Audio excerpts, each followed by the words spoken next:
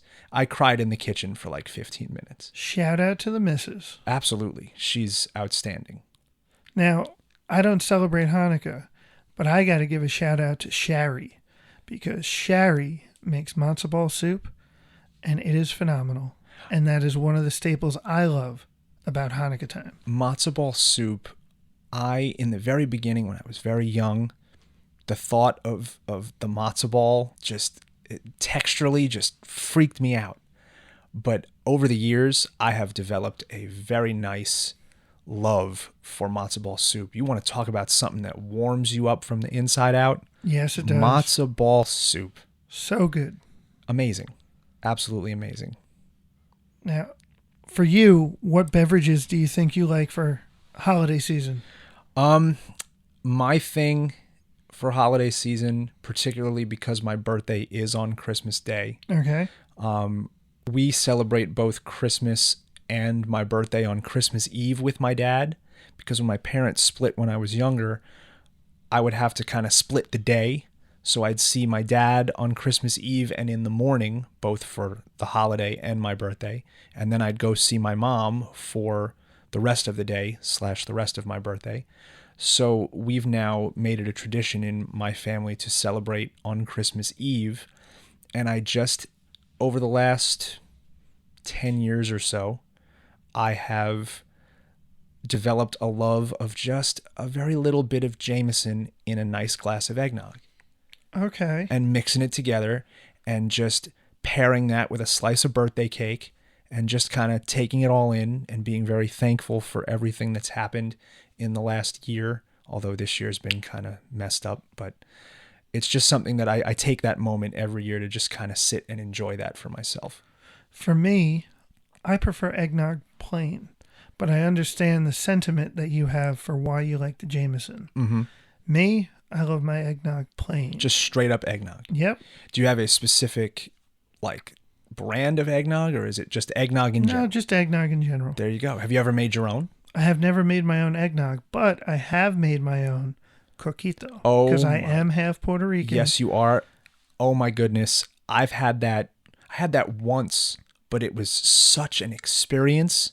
It was delicious. I'm going to have to make you some this year. Please do. So good. In case you don't know, coquito is just Puerto Rican eggnog. It's got rum. It's got coconut. It is so delicious. I didn't think that those ingredients would work together.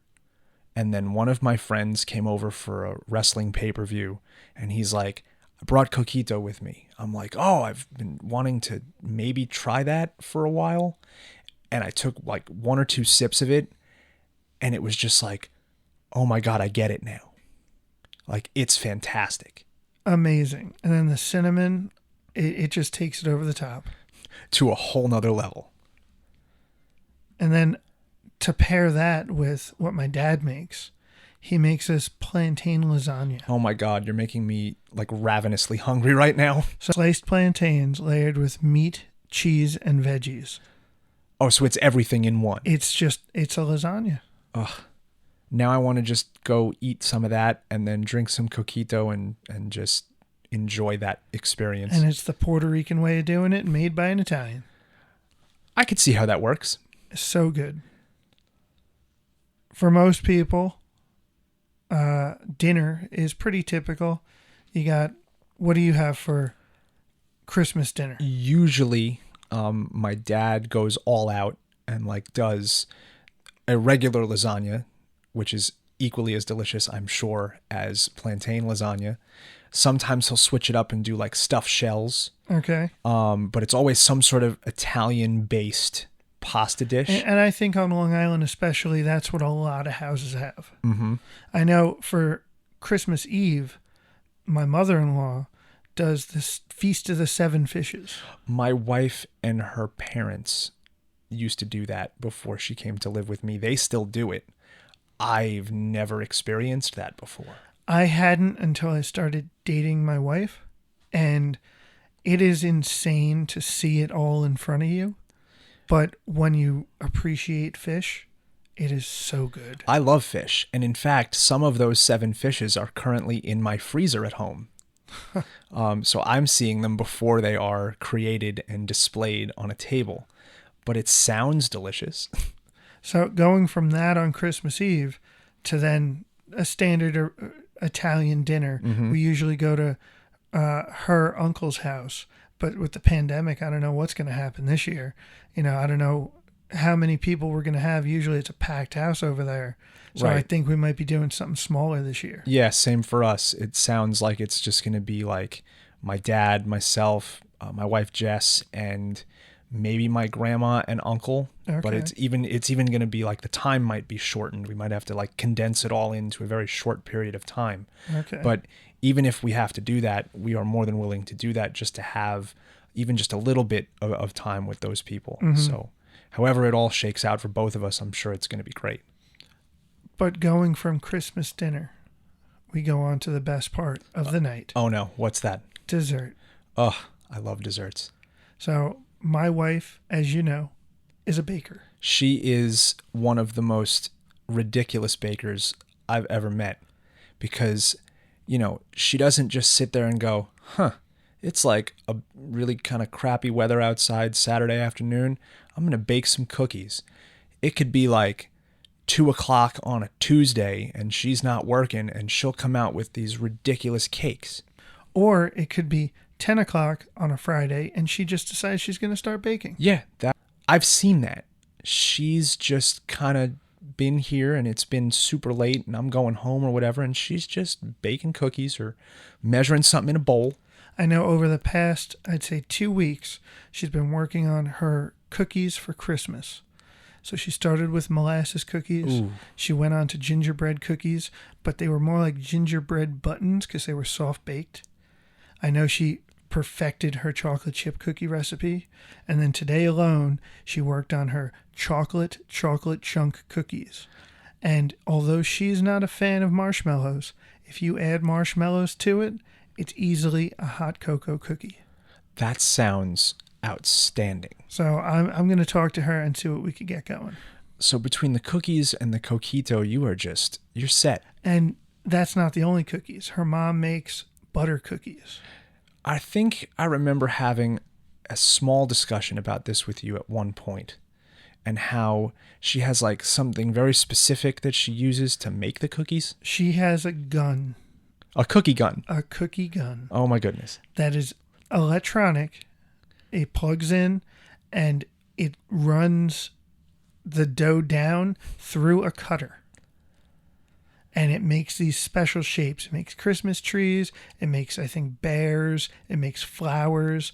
All these different shapes. And this gun is older than I am. That's pretty old. Oh, yeah. So she has this special way of making them. And every year they come out identical to the years prior. And I think it's an old family recipe. And they are amazing. It has to be. Something like that is passed down and perfected, and then you have... I'm excited to get this cookie gun passed down. I'm hoping we could keep it running forever. I hope so too. Something like that is very special. Yes. That's really cool, man.